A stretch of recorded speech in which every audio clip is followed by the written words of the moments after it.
These are the faces of India's national shame. Tens of thousands of them hounded out of their homes, and all because of this, their faith. They're Christians, and in India that's rare. Soldiers now stand guard outside the makeshift camps they've been forced to flee to. Hindu hardliners want these people dead, for no other reason than their religion. They don't want us filming here.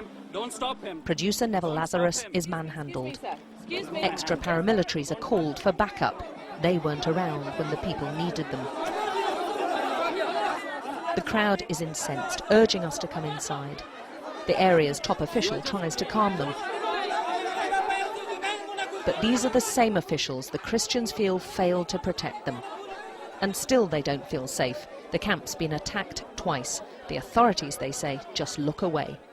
They are stuck in no man's land. They don't feel safe outside of the camp, and yet although they're living under armed guard, so many of them in one place makes them an obvious target. And all the while they believe no one cares and no one is listening.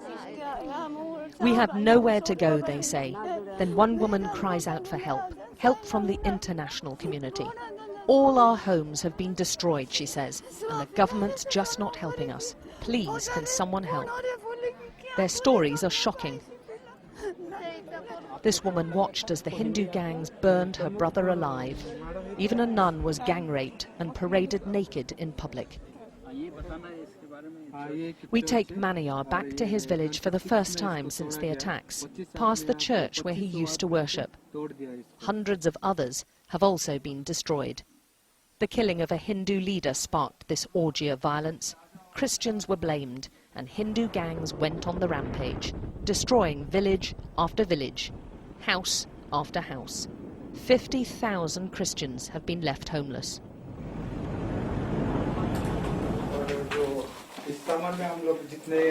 Maniyar's home is barely recognizable, with walls smashed in and every room trashed.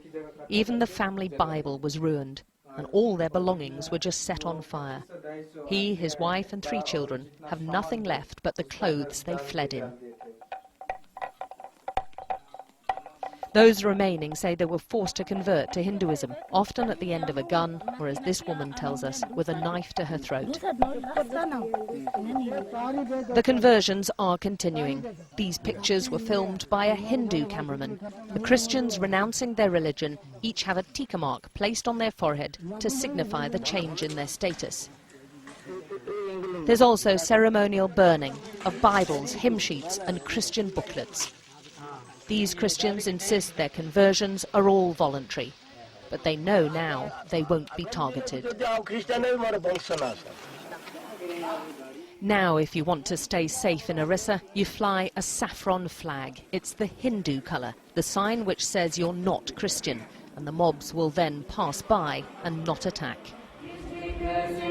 Displays of Christian faith are simply not tolerated anymore. It's mostly done in secret. Orissa's slowly being ethnically cleansed of its Christian minority. They were looking for me to beat or probably to kill me. That's why I was afraid. I could not live there.